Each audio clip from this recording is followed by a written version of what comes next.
ઘણા સમય પહેલાની વાત છે। એક નાનકડું ગામ હતું। નામ એનું રામપુર। આ ગામમાં બે મિત્રો રહેતા હતા। એકનું નામ સોમદત્ત અને બીજાનું નામ ભરત। સોમદત્ત ગર્ભ શ્રીમંત હતો। તેને બધું જ વારસામાં મળ્યું હતું।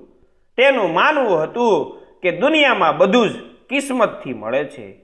તે કહેતો, જો નસીબમાં લખ્યું હશે તો ઘેર બેઠા ગંગા આવશે, મહેનત કરવાની શી જરૂર। જ્યારે ભરત એક ગરીબ કુંભારનો દીકરો હતો। તેની પાસે નસીબના નામે માત્ર ફાટેલા કપડાં અને એક તૂટેલી ઝૂંપડી હતી। પણ ભરતનો મંત્ર અલગ હતો। તે માનતો કે કર્મ જ સર્વોપરી છે। તે પરસેવો પાડીને માટીના સુંદર ઘડા બનાવતો અને કહેતો, મારા હાથની રેખાઓ ભલે ખાલી હોય પણ મારા હાથની મહેનત મારું ભાગ્ય જરૂર બદલશે। એક દિવસ સોમદત્ત અને ભરત વચ્ચે ચર્ચા જામી। સોમદત્તે અહંકારમાં આવીને કહ્યું, ભરત, તું ગમે તેટલી મજૂરી કર પણ તારા નસીબમાં ગરીબી લખી છે એટલે તું ગરીબ જ રહીશ। જો મારી પાસે કંઈ જ કર્યા વગર બધું જ છે। ભરતે સ્મિત સાથે જવાબ આપ્યો, ભાઈ, કિસ્મત એ તો ઈશ્વરની દેણ છે, પણ કર્મ એ મારા હાથમાં છે। જો હું મહેનત નહીં કરું તો કિસ્મત પણ મને સાથ નહીં આપે। આ વાત સાબિત કરવા માટે સોમદત્તે એક શરત લગાવી। તેમણે ગામના ચોરે બેસીને કહ્યું, આજથી હું કોઈ કામ નહીં કરું। જોઉં છું કે મારું નસીબ મને કેવી રીતે ખવડાવે છે, અને તું તારી મહેનત ચાલુ રાખ। જોઈએ કોણ આગળ વધે છે। દિવસો વીતતા ગયા। સોમદત્ત તેના આરામદાયક પલંગ પર પડ્યો રહેતો। અચાનક એક દિવસ તેના પિતાના જૂના મિત્ર વિદેશથી આવ્યા અને સોમદત્તને એક મોટો વ્યાપાર સોંપી ગયા। સોમદત્ત હસવા લાગ્યો। જોયું ભરત, હું બેઠો રહ્યો તોય લક્ષ્મી સામે ચાલીને આવી। આને કહેવાય કિસ્મત। બીજી તરફ ભરત પર મુસીબતોનો પહાડ તૂટી પડ્યો। અચાનક આવેલા ભારે વરસાદને કારણે તેના કાચા માટીના ઘડાઓ પલળીને માટીમાં મળી ગયા। તેની પાસે ખાવાના પણ ફાંફા પડી ગયા। તેની પત્ની બીમાર પડી અને ઘરમાં એક રૂપિયો પણ નહોતો। ગામના લોકો ભરતની મજાક ઉડાવવા લાગ્યા। અરે ઓ કર્મવીર, હવે ક્યાં ગઈ તારી મહેનત? કિસ્મત સામે તારું જોર ન ચાલ્યું। ભરતની આંખોમાં આંસુ હતા, પણ હૃદયમાં હજુ પણ આશા જીવતી હતી। તેણે હાર ન માની। તેણે ભીની માટી ઉઠાવી અને ફરીથી ચાકડો ફેરવવાનું નક્કી કર્યું। પણ શું કિસ્મત તેને ફરીથી હરાવશે, કે તેના કર્મનું ફળ તેને કંઈક અલગ જ વળાંક પર લઈ જશે? વરસાદે ભરતનું બધું જ છીનવી લીધું હતું। તેના માટીના ઘડા વેચાયા નહીં અને બીમાર પત્નીની તબિયત વધુ લથડતી જતી હતી। આ બાજુ સોમદત્ત તેની હવેલીની અટારીએ ઊભો રહીને ભરતની લાચારી જોઈ રહ્યો હતો। સોમદત્તે બૂમ પાડીને કહ્યું, ભરત, હજુ પણ સમય છે। સ્વીકારી લે કે કિસ્મત જ મોટી છે। જો તારું નસીબ જ વાંકું છે કે તે આટલી મહેનત કરી છતાં કુદરતે તારું બધું ખેદાન મેદાન કરી નાખ્યું। તારી મહેનત તો પાણીમાં ગઈ ને। ભરતે ધ્રુજતા છે માટીના લોદાને આકાર આપતા જવાબ આપ્યો, સોમદત્ત ભાઈ, મહેનત ક્યારેય પાણીમાં નથી જતી। કુદરત મારી પરીક્ષા લે છે, પણ મને મારા કર્મો પર પૂરો ભરોસો છે। હાથમાં છાલા પડ્યા છે પણ હિંમત હજુ અકબંધ છે। ખાલી પેટે અને ભીની આંખે ભરત આખી રાત જાગ્યો। તેણે વિચાર્યું કે જો સામાન્ય ઘડા વરસાદમાં તૂટી જતા હોય તો મારે એવી કંઈક વસ્તુ બનાવવી જોઈએ જે કાયમી રહે। તેણે પાસેના પહાડ પર જઈને એક ખાસ પ્રકારની લાલ માટી શોધી કાઢી। આ માટી સખત હતી। તેણે આખી રાત દિવાલા તાપે મૂર્તિઓ કંડારી। આ વખતે તેણે માત્ર ઘડા નહીં પણ ઈશ્વરની એવી સુંદર મૂર્તિઓ બનાવી કે જોનાર જોતા જ રહી જાય। મૂર્તિઓમાં તેણે પોતાની વેદના અને શ્રદ્ધા જાણે રેડી દીધી હતી। બીજી સવારે ગામમાં એક મોટો મેળો ભરાવવાનો હતો। ભરત પોતાની મૂર્તિઓ લઈને નીકળ્યો। પણ કિસ્મતે ફરી રમત રમી. રસ્તામાં તેના પગમાં જોરદાર ઠોકર વાગી અને તે મૂર્તિઓ ભરેલા ગાડા સાથે નીચે પટકાયો. ગામના લોકો હસવા લાગ્યા. જોયું, ભાગ્યમાં ન હોય તો ગમે તેટલી મહેનત કરો, અંતે તો ઠોકર જ મળે છે. સોમદત્ત ત્યાંથી પસાર થતો હતો. તેણે દયા ખાવાને બદલે અહંકારથી કહ્યું, ભરત, તારી મહેનત ફરી ધૂળમાં મળી ગઈ. ચાલ, તારી પત્નીની દવા માટે હું તને થોડા પૈસા ભીખમાં આપું છું, કારણ કે તારું નસીબ તો તને કંઈ આપવાનું નથી. ભરતની આંખમાંથી દળ દળ આંસુ વહી રહ્યા હતા. તેણે સોમદત્તની મદદ લેવાની ના પાડી દીધી. તેણે જમીન પર પડેલી મૂર્તિઓ જોઈ. મોટાભાગની મૂર્તિઓ તૂટી ગઈ હતી, પણ તેમાંથી એક મૂર્તિ જે તેણે સૌથી વધુ મહેનતથી બનાવી હતી તે અડીખમ હતી. એવામાં ત્યાંથી એક રાજવી રથ પસાર થયો. તે પાડોશી રાજ્યના રાજા હતા. તેમની નજર રસ્તા પર પડેલી એ અદ્ભુત મૂર્તિ પર પડી. રાજાએ રથ રોકાવ્યો અને નીચે ઉતરીને એ મૂર્તિ હાથમાં લીધી. મૂર્તિની કોતરણી અને તેમાં રહેલો જીવંત ભાવ જોઈ રાજા મંત્રમુગ્ધ થઈ ગયા. રાજાએ પૂછ્યું, આ અદ્ભુત સર્જન કોનું છે? ભરતે નમ્રતાથી કહ્યું, મહારાજ, આ એક ગરીબ કુંભારની મહેનત છે, જે કિસ્મત સામે હારી રહ્યો છે. રાજા હસતા બોલ્યા, જે આવું સર્જન કરી શકે એ ક્યારેય હારી ન શકે. મારે મારા નવા મહેલના મંદિર માટે આવી 100 મૂર્તિઓ જોઈએ છે. બોલ, શું કિંમત લઈશ? ભરતના હૃદયમાં આશાનું કિરણ જાગ્યું. પણ શું સોમદત્ત આ જોઈને શાંત બેસશે?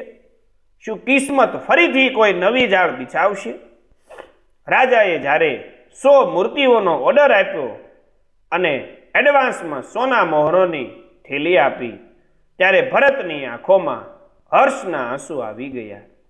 તેણે સૌથી પહેલા વેદરાજને બોલાવી પોતાની પત્નીની સારવાર કરાવી. તેને લાગ્યું કે હવે તેના કર્મોનું ફળ મળવાનું શરૂ થયું છે. પણ બીજી તરફ સોમદત્તનું લોહી ઉકળી રહ્યું હતું. તેને એમ હતું કે ભરત કાયમ તેની પાસે ભીખ માગશે, પણ આ તો ભરતનું નસીબ રાતોરાત પલટાઈ ગયું હોય તેમ લાગ્યું. સોમદત્તની અંદરની ઈર્ષ્યા જાગી ઉઠી. તેણે વિચાર્યું, જો આ મહેનતથી આટલો આગળ વધી જશે તો મારી કિસ્મત વાળી વાત ખોટી પડશે. ભરતે રાત દિવસ એક કરીને મૂર્તિઓ બનાવવાનું શરૂ કર્યું. તે જમવાનું પણ ભૂલી જતો, બસ મૂર્તિઓમાં જીવ રેડતો. જોત જોતામાં 90 મૂર્તિઓ તૈયાર થઈ ગઈ. માત્ર 10 મૂર્તિઓ બાકી હતી અને રાજાના સૈનિકો 2 દિવસમાં આવવાના હતા. સોમદત્તે એક કાળી રાત્રે ભરતની ગેરહાજરીમાં તેની શાળા એટલે કે વર્કશોપમાં જઈને કંઈક એવું કરવાનું વિચાર્યું જેનાથી ભરત પાયમાલ થઈ જાય. સોમદત્ત જાણતો હતો કે જો આ મૂર્તિઓ સમયસર ન પહોંચે તો રાજા દંડ કરશે અને ભરતને જેલમાં નાખશે. સોમદત્તે અંધારાનો લાભ લઈ જે માટીના ગઠ્ઠાઓ મૂર્તિ બનાવવા માટે રાખ્યા હતા તેમાં રેતી અને કાંકરા ભેળવી દીધા. તેમને ખબર હતી કે રેતી મિશ્રિત માટીની મૂર્તિ જ્યારે સુકાશે ત્યારે તેમાં તિરાડો પડી જશે અને મૂર્તિઓ આપોઆપ તૂટી જશે. બીજા દિવસે ભરતે બાકીની 10 મૂર્તિઓ બનાવી, પણ જેવી એ મૂર્તિઓ તડકામાં સુકાવા મૂકી તો બધી જ મૂર્તિઓ વચ્ચેથી ફાટી ગઈ. ભરત ગભરાઈ ગયો. તેણે ફરી પ્રયત્ન કર્યો, પણ ફરી એ જ થયું. માટી સાથ આપતી નહોતી. સમય પૂરો થવા આવ્યો હતો. ગામમાં ઢોલ વાગ્યા. રાજાના સૈનિકો મૂર્તિઓ લેવા ગામના પાદરે આવી પહોંચ્યા. ભરતની પત્ની હજુ પૂરી સાજી થઈ નહોતી. તેણે ધ્રુજતા અવાજે પૂછ્યું, સ્વામી, હવે શું થશે? જો મૂર્તિઓ અધૂરી રહી તો રાજા આપણને જીવતા નહીં છોડે. ભરત ઘૂંટણીએ પડી ગયો. તેની આંખોમાંથી ચોધાર આંસુ વહેવા લાગ્યા. તેણે આકાશ સામે જોઈને કહ્યું, હે પ્રભુ, મેં ક્યારેય કોઈનું ખરાબ નથી કર્યું. મારી મહેનતમાં ક્યાં ખોટ રહી ગઈ? શું ખરેખર કિસ્મત જ બધું છે અને કર્મ કંઈ જ નથી? બરાબર એ જ સમયે સોમદત્ત ત્યાં આવ્યો અને જોરથી હસવા લાગ્યો. મેં કહ્યું હતું ને ભરત, તારું નસીબ જ ફૂટેલું છે. જો તારી મહેનત છેલ્લી ઘડીએ તને દગો દઈ ગઈ, હવે તારે આખી જિંદગી જેલના સળિયા પાછળ વિતાવવી પડશે. ભરત રડતા રડતા સોમદત્તમાં પગમાં પડ્યો. ભાઈ, તું તો મારો મિત્ર હતો, તું કેમ ખુશ થાય છે? મારી પત્ની હજુ બીમાર છે. જો મને જેલ થશે તો તેનું શું થશે? સોમદત્તે નગતાઈથી જવાબ આપ્યો, આ તારું નસીબ છે ભરત, હું શું કરું? પણ કુદરતની લાકડીમાં અવાજ નથી હોતો. જે ક્ષણે સોમદત્ત હસતો હતો તે જ ક્ષણે ગામમાં એક ઘોડેસવાર આવ્યો. તેના હાથમાં સોમદત્તના મુનિમનો પત્ર હતો. પત્ર વાંચતા જ સોમદત્તના ચહેરાનો રંગ ઉડી ગયો. તેના વેપારમાં ભારે આગ લાગી હતી અને તેનું સર્વસ્વ રાખ થઈ ગયું હતું. તેની પાસે જે હતું એ બધું જ એક પળમાં છીનવાઈ ગયું. હવે એક બાજુ ભરત હતો જેની મૂર્તિઓ તૂટી રહી હતી અને બીજી બાજુ સોમદત્ત હતો જેનું નસીબ તેને રસ્તા પર લઈ આવ્યું હતું. સોમદત્ત પત્ર વાંચીને જમીન પર બેસી પડ્યો. તેની હવેલી, તેનો માલ સામાન અને તેની મગરૂરી બધું જ રાખ થઈ ગયું. જે કિસ્મત પર તેને ગર્વ હતો એ જ કિસ્મતે તેને એક પળમાં ભિખારી બનાવી દીધો. ભરતે પોતાની વેદના ભૂલીને મિત્ર સોમદત્તને સંભાળ્યો. ભરતે કહ્યું, ભાઈ, હિંમત ન હાર. સંપત્તિ તો આવે ને જાય, તું સલામત છે એ જ ઘણું છે. સોમદત્ત ધ્રુસકે ને ધ્રુસકે રડી પડ્યો. ભરત, મેં તારા માટે ખાડો ખોદ્યો હતો અને હું પોતે જ એમાં પડ્યો. મેં જ તારી માટીમાં રેતી ભેળવી હતી જેથી તારી મૂર્તિઓ તૂટી જાય. મને માફ કરી દે ભાઈ, મારું નસીબ મને રોળાવી ગયું. ભરત સ્તબ્ધ થઈ ગયો. જે મિત્રને તે પોતાનો માનતો હતો એણે જ આવો દગો દીધો. પણ ભરત પાસે હવે રડવાનો કે ગુસ્સો થવાનો સમય નહોતો. રાજાના સૈનિકો તેના ઘર આંગણે આવી ઊભા હતા. સૈનિકોના સરદારે કડક અવાજે પૂછ્યું, કુંભાર ભરત ક્યાં છે? મહારાજની 100 મૂર્તિઓ. મહારાજ પોતે પાદરે આવી પહોંચ્યા છે. ભરતનો શ્વાસ અદ્ધર થઈ ગયો. તેની પાસે 90 મૂર્તિઓ તૈયાર હતી, પણ છેલ્લી 10 મૂર્તિઓ તો તિરાડો વાળી અને તૂટેલી હતી. સોમદત્તના પાપને કારણે ભરતનું આખું ભવિષ્ય દાવ પર લાગ્યું હતું. ભરત ધ્રુજતા પગે રાજા પાસે ગયો. તેની આંખોમાંથી આંસુ વહેતા હતા. તેણે રાજાના ચરણોમાં માથું મૂકી દીધું અને સત્ય કહી દીધું, મહારાજ, મારી પાસે 90 મૂર્તિઓ છે, પણ છેલ્લી 10 મૂર્તિઓ ભાગ્યના વાંકે તૂટી ગઈ છે. મને તમે જે સજા આપશો તે મંજૂર છે, પણ મારી બીમાર પત્નીનો કોઈ વાંક નથી. રાજા રથમાંથી નીચે ઉતર્યા. તેમણે અંદર જઈને મૂર્તિઓ જોઈ. 90 મૂર્તિઓ અદ્ભુત હતી, પણ ખૂણામાં પડેલી એ 10 તૂટેલી મૂર્તિઓ પાસે જઈને રાજા અટકી ગયા. ગામના લોકો ફાળ અનુભવી રહ્યા હતા કે હવે ભરતનું આવી બનશે. રાજાએ તૂટેલી તિરાડવાળી મૂર્તિઓને ધ્યાનથી જોઈ. અચાનક રાજાની આંખોમાં ચમક આવી. તેમણે પૂછ્યું, ભરત, આ 10 મૂર્તિઓ તે ક્યાં ભાવથી બનાવી છે? ભરતે રડતા અવાજે કહ્યું, મહારાજ, એ બનાવતી વખતે મારું હૃદય રડતું હતું. મારા મનમાં વેદના અને લાચારી હતી. રાજા ગંભીર થઈને બોલ્યા, ભરત, આ 90 મૂર્તિઓ તો સુંદર છે જ, પણ આ 10 તૂટેલી મૂર્તિઓમાં જે પીડા દેખાય છે એ અદ્ભુત છે. તિરાડોને કારણે આ મૂર્તિઓ એવી લાગે છે જાણે કોઈ પૌરાણિક અવશેષો હોય. આ તિરાડો જ એની સાચી સુંદરતા છે.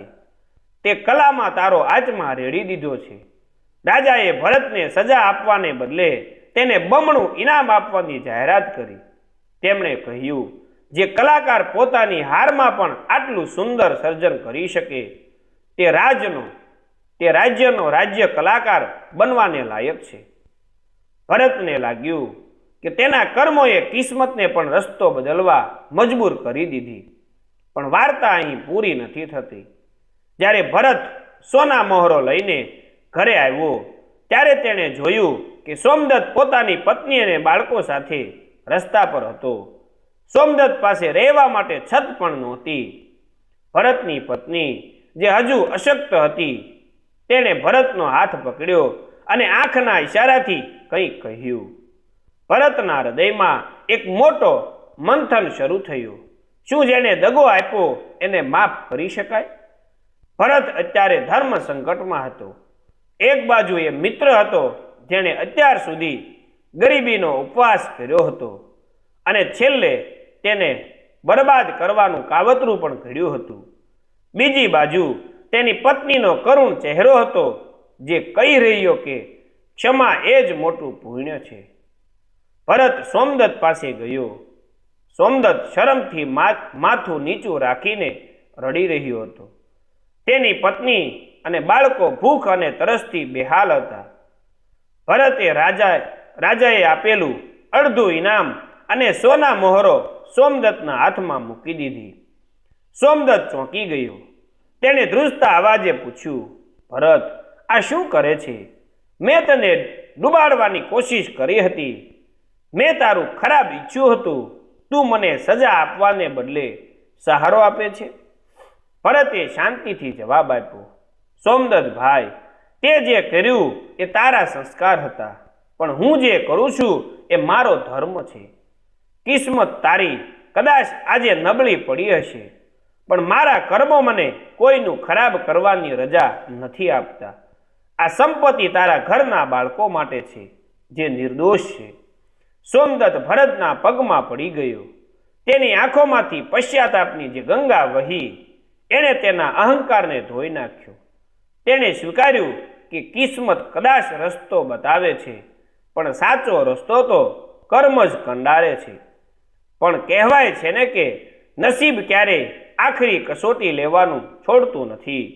જેવી ભરત અને સોમદત્તની આ મિલન ઘડી પૂરી થઈ કે તરત જ ગામના પાદરેથી સમાચાર આવ્યા કે પાડોશી રાજ્યના દુશ્મનોએ અચાનક આક્રમણ કર્યું છે. રાજાની સેના ઓછી હતી અને ગામ આખું જોખમમાં હતું. ગામના લોકો જીવ બચાવવા દોડવા લાગ્યા. રાજવી રથ જે મૂર્તિઓ લઈને જઈ રહ્યો હતો તે દુશ્મનોના રસ્તામાં હતો. ભરતે જોયું કે દુશ્મન સૈનિકોએ સુંદર મૂર્તિઓને તોડવા માટે આગળ વધી રહ્યા છે. ભરત માટે આ માત્ર માટીની મૂર્તિઓ નહોતી, પણ તેના આખા જીવનની સાધના હતી. જો આ મૂર્તિઓ તૂટી જશે તો તેની મહેનત અને રાજાનો વિશ્વાસ બંને કાયમ માટે ભૂસાઈ જશે. ભરતે સોમદત્તને કહ્યું, ભાઈ, તું મારા પરિવારને લઈને પહાડો તરફ ભાગી જા. હું મારી મૂર્તિઓ અને મારા ગામની આબરૂ બચાવવા જઈશ. સોમદત્તે આ વખતે મિત્રને એકલો ન મૂક્યો. તેણે કહ્યું, ના ભરત, અત્યાર સુધી હું કિસ્મતના ભરોસે કાયર બનીને રહ્યો, પણ આજે તારો સાથ આપીને હું કર્મ કરીશ. કાં તો આપણે બચીશું, કાં તો આપણી દોસ્તીનો ઇતિહાસ લખાશે. બંને મિત્રો પાસે કોઈ હથિયાર નહોતા, પણ હૃદયમાં અતૂટ હિંમત હતી. તેઓ રણ મેદાન તરફ દોડ્યા. શું બે સાધારણ માણસો આખી સેના સામે ટકી શકશે? શું કર્મનો વિજય થશે કે કિસ્મત ફરી કોઈ કરુણ રમત રમશે? દુશ્મન સૈનિકો રામપુર ગામની સીમામાં ઘૂસી આવ્યા હતા. સામેથી આવતી સેનાના ઘોડાઓના ડાબલા ગાજી રહ્યા હતા. ભરત અને સોમદત્ત પાસે શસ્ત્રો નહોતા, પણ ત્યાં રસ્તામાં ભરતનો ચાકડો અને માટીકામ માટેના ભારે પથ્થરો પડ્યા હતા.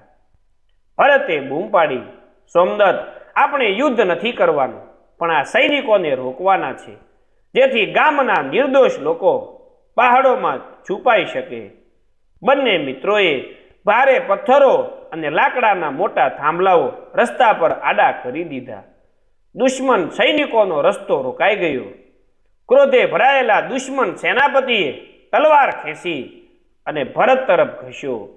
બરાબર એ જ સમયે સોમદત્ત, જે અત્યાર સુધી કિસ્મતના ભરોસે કાયરની જેમ જીવતો હતો, તે વીજળીની ઝડપે વચ્ચે કૂદી પડ્યો. સોમદત્તે પોતાની છાતી પર ઘા ઝીલી લીધો લોહીની ધારાઓ વહેવા લાગી. ભરત ચીસ પાડી ઉઠ્યો. સોમદત્ત! ભરતે લોહી લુહાણ મિત્રને ખોળામાં લીધો.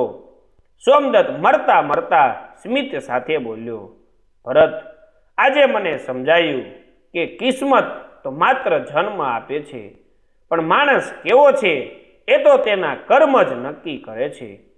તારા કર્મોએ મને આજે એક નવો માણસ બનાવ્યો. હું તારો ગુનેગાર હતો, પણ આજે શહીદ થઈને મરું છું. એ મારું શ્રેષ્ઠ નસીબ છે. સોમદત્તે ભરતના ખોળામાં જ અંતિમ શ્વાસ લીધા. આ દ્રશ્ય જોઈને આખું ગામ અને ત્યાં પહોંચેલા રાજાની સેના પણ સ્તબ્ધ થઈ ગઈ. સોમદત્તના આ બલિદાને સૈનિકોને રોકી રાખ્યા હતા. એટલી વારમાં રાજાની મોટી સેના આવી પહોંચી અને દુશ્મનોને ભગાડી દીધા. યુદ્ધ શાંત થયું. સૂર્ય આથમી રહ્યો હતો. આખું ગામ સોમદત્તની લાશ પાસે ઊભું હતું, પણ ભરત ક્યાં હતો? લોકોએ જોયું કે ભરત પોતાની તૂટેલી શાળામાં બેઠો હતો. તેની આંખોમાંથી આંસુ રોકાતા નહોતા. તેણે ફરીથી માટી ઉઠાવી હતી, પણ આ વખતે તે મૂર્તિ નહોતો બનાવતો. તે કંઈક અલગ જ કરી રહ્યો હતો. તેણે રાજાએ આપેલી બધી જ સોનામોહરો લાવીને સોમદત્તની પત્ની અને બાળકોના ચરણોમાં મૂકી દીધી. તેણે કહ્યું, આ સંપત્તિ હવે મારી નથી. સોમદત્તે પોતાનું લોહી આપીને મારા કર્મોનું અને આ ગામનું રક્ષણ કર્યું છે. આજથી હું આ મિલકતનો નહીં, પણ સોમદત્તના પરિવારની જવાબદારીનો વારસદાર છું. વર્ષો વીતી ગયા. રામપુર ગામના ચોકમાં એક અદ્ભુત સ્મારક બનાવવામાં આવ્યું. એ સ્મારક કોઈ રાજાનું નહોતું, પણ બે હાથનું હતું. એક હાથમાં માટીનો ઘડો એટલે કે કર્મ હતો, અને બીજો હાથ આકાશ તરફ કિસ્મતનો હતો. ભરત હવે વૃદ્ધ થઈ ગયો હતો. તે રોજ સાંજે એ સ્મારક પાસે જઈને બેસતો. તેની પત્નીએ એકવાર પૂછ્યું, સ્વામી, આટલા વર્ષો પછી પણ તમે કેમ રડો છો?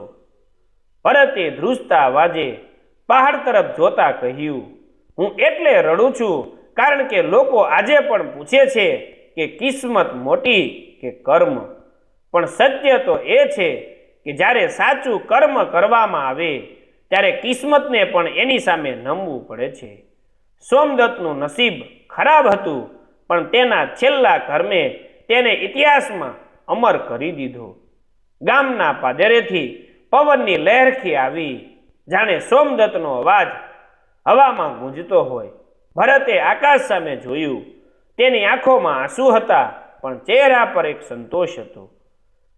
તેણે શીખવ્યું કે હાથની રેખાઓ તો માત્ર નકશો છે, પણ મંજિલ સુધી તો પરસેવો અને પવિત્ર કર્મ જ પહોંચાડે છે.